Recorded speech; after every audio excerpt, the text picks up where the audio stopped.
රජගල තැන්නේ සිට අදත් අපි ඔබ හමුවට එන්නේ අමුතු ආකාරයේ භාවනාවක් පිළිබඳව ලැබුණු තොරතුරක් ඔස්සේ. මේ භාවනා මධ්‍යස්ථානයේ පිහිටලා තියෙන්නේ මීරිගම භාවනා මධ්‍යස්ථානයේ තමයි පරම නිබ්බාන ධර්මායතනෙ. මේ ධර්මායතනයේ ප්‍රධාන අනුග්‍රාහකයා තමයි ව්‍යාපාරික ඉපි පියසේන මහතා. එහෙමත් නැත්නම් බොහෝ දෙනෙක් දන්නා පරිදි සමන් මහතා. අපි තීරණය කළා මේ සමන් මහත්මයා හම්බෙලා මේ පිළිබඳව වැඩිදුරටත් තොරතුරු දැනගන්න. මේ භාවනා මධ්‍යස්ථානයේ පිටලා තියෙන ලොකු පොල්වත්තක් මැද්දේ අපි යමු මේ මධ්‍යස්ථානේ බලන්න.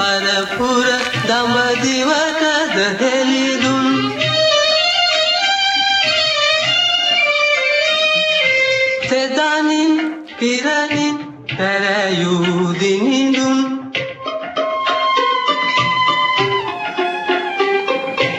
අමල කොමල ලලනී ශ්‍රී ලංකා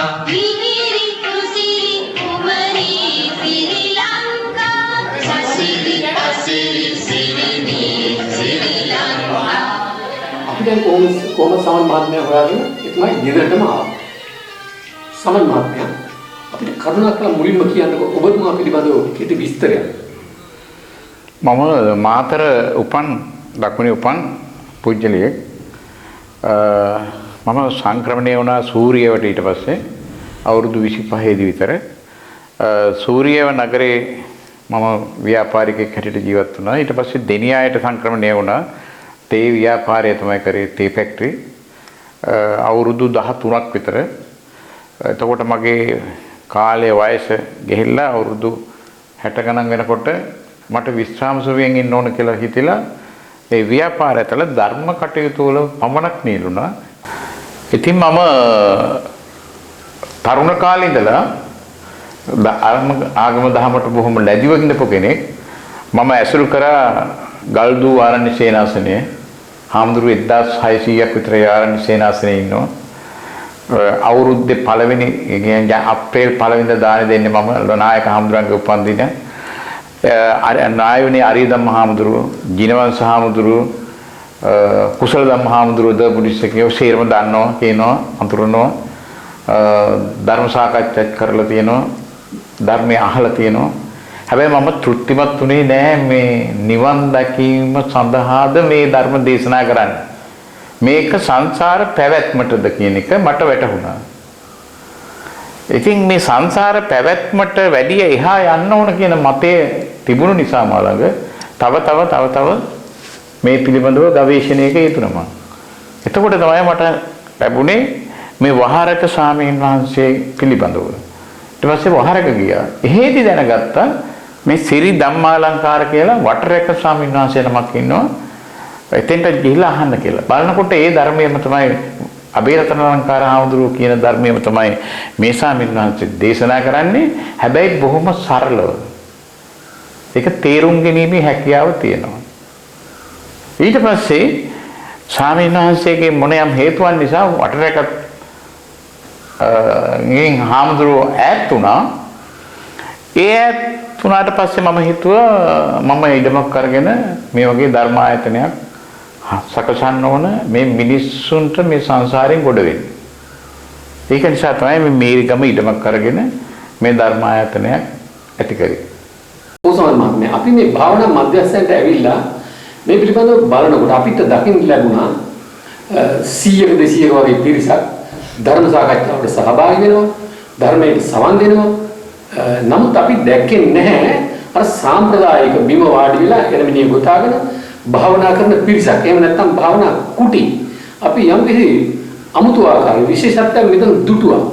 කුමක්ද මේ විශේෂත්වය? මේ පිළිබඳව අපි ටිකක් වැඩිපුර පැහැදිලි කරලා දෙන්න. භාවනාව කියන්නේ සම්මතයෙන් වාඩි වෙලා ඉඳගෙන හුස්ම ගැනීම පිට කිරීම විතරක්ම නොවේ. ඒකත් එක්තරා ප්‍රාණයානු භාවනාවක්. ඒක බුදුහාමුදුරු උපදින්න උඩදිත් තිබුණා. ඉස්සර යුගවල වල. හැබැයි කාටවත් ඒකෙන් නිවන් දකින්න බෑ. ඒකෙන් පුළුවන් එක තලවලට සමහර වෙලාවට එක තත්ත්වවලටපත් වෙන්න පුළුවන්. නමුත් ආර්ය සමාධියකටපත් වෙන්න බෑ. සම්මා සමාධියකටපත් වෙන්න බෑ. සමාධි වෙන්න පුළුවන්. නමුත් ඒවා ලෞකික සමාධි, අනාර්ය සමාධි. අපි මේක ගවේෂණය කරාම අපිට ඒක වැටහුණා. ඒක නිසා භාවනාව කියන්නේ භාවිතය. ඒ භාවිතයට එන්න ඕනේ. මොනවද භාවිතා කරන්නේ? Tamanට එනවා අරමුණු 100 ගණනක් දවසට. එක දවසක. මේ අරමුණේ ගත යුතු දේ ගන්න ඕන, බැහැර කළ යුතු දේ බැහැර කරන්න ඕන. ආනේනය අපනේනය.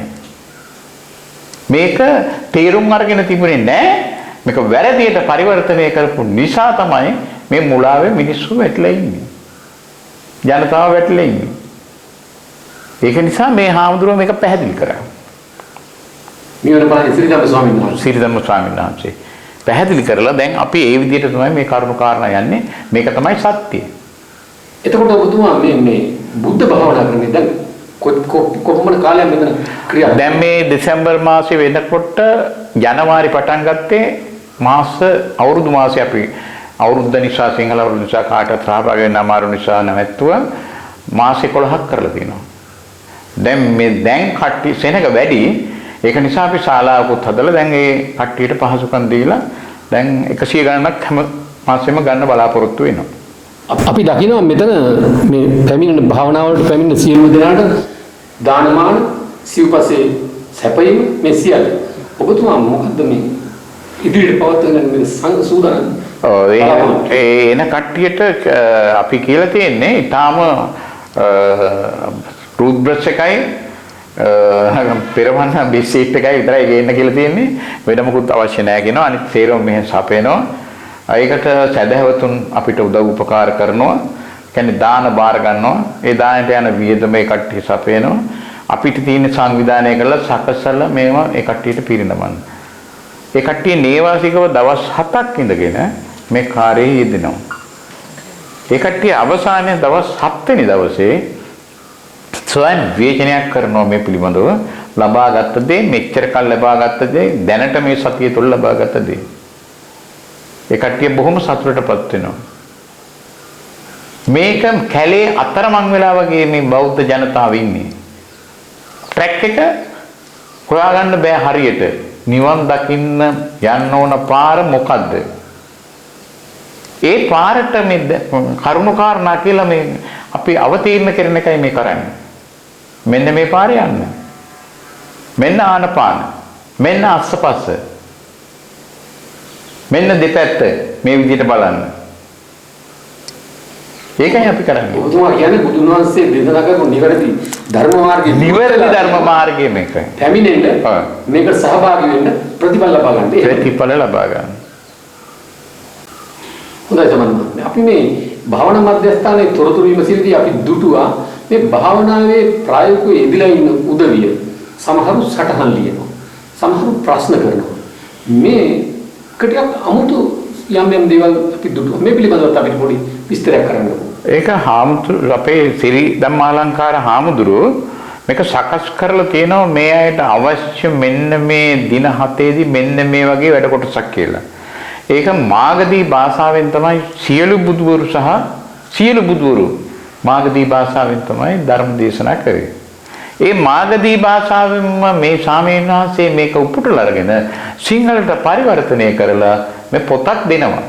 ඒ පොත තමයි ඒ පොතේ තියෙනවා ඒකේ අරිය පරිශ්‍රණය නොයෙකුත් ඒවා ඡේද උපුටලා දක්වලා. ඒකින් එක තමයි මේ කට්ටියට මේ දේශනා කරන්නේ. ඒ දේශනාවේදී Tamanට ලියා ගන්න අවශ්‍ය පහත් නැවත පරිශීලනය කිරීම සඳහා එහෙම ලියා ගන්න අවසර දීලා තියෙනවා අවශ්‍ය ගැටලු විතරක්. ප්‍රශ්න අහන්නත් කාලයක් තියෙනවා. දෙක දිගට කියාගෙන යන්නේ නැහැ ස්වාමීන් වහන්සේ. නිතර ධර්ම සාකච්ඡාවක් හැටියට තමයි යන්නේ. දැන් අපි බැලුවම බුදුහාමුදුරුවෝ කරලා තියෙන්නේ ඒ දෙයමයි. කොහේවත් ආරාධනා අරගෙන බණ කියන්න ගිහිපුව තැනක් නැහැ. තියෙන්නේ හැමතිස්සෙම ගැටලුවකට විසඳුමක්. එක එක්කෙනාගේ ගැටලු සඳහා විසඳුම් සඳහා තමයි බුදුහාමුදුරුවෝ බණ කියලා තියෙන්නේ ගොඩාරයක්.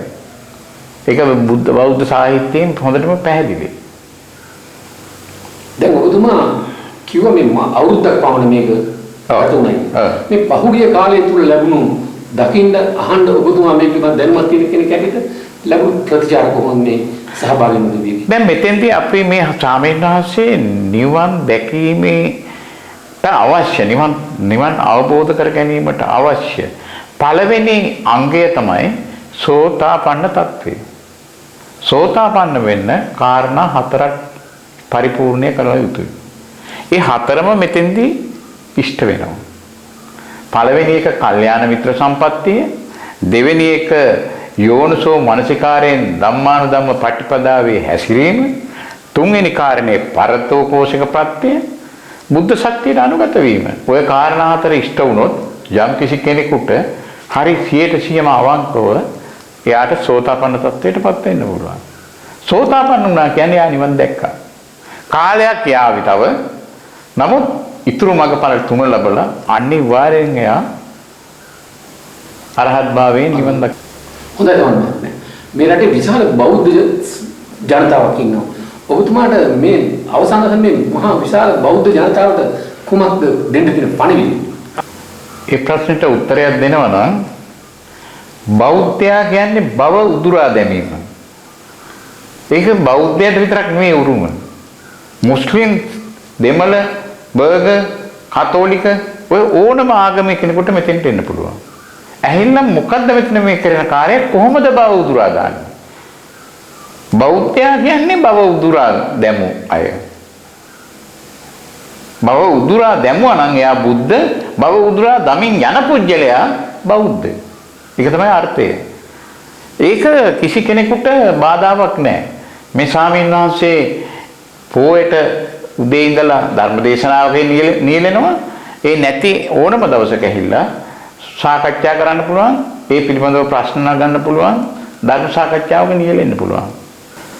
මම කරුණාවෙන් දයාවෙන් ඉල්ලා සිටිනවා ඕනෑම මිනිස්සෙකුට මිනිස් බව ලබපු ඕනෑම මිනිස්සෙකුට මෙම ස්ථානයට පැමිණිලා Tamanට මේ සංසාර පැවැත්ම නැවැත්වීම සඳහා කරුණාකාරණා අසගන්න දැනගන්න ක්‍රියාත්මක වෙන්න කියලා.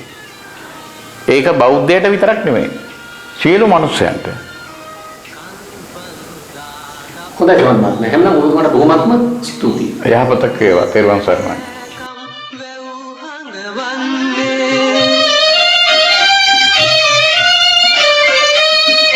මිහි පිට දෙව්ලොව මැව්වා වැන්නේ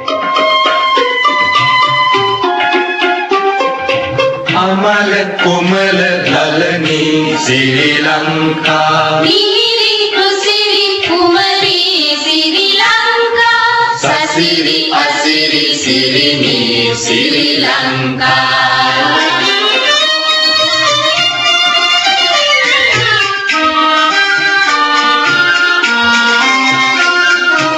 අසුර රකුස් යක්නාසිව් හෙළයන් එක්සත් වී සුපහල සිංහලයන් පෙර කල පින්පල පල කල බිම හෙළ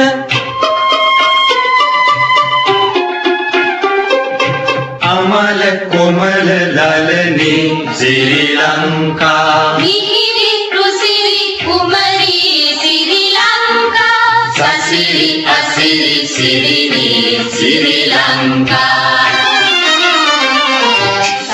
විතිති රසයුත් ශ්‍රී ලංකා විත් මැරිපුත් පෙළලත් ශ්‍රී ලංකා ශ්‍රී ලංකා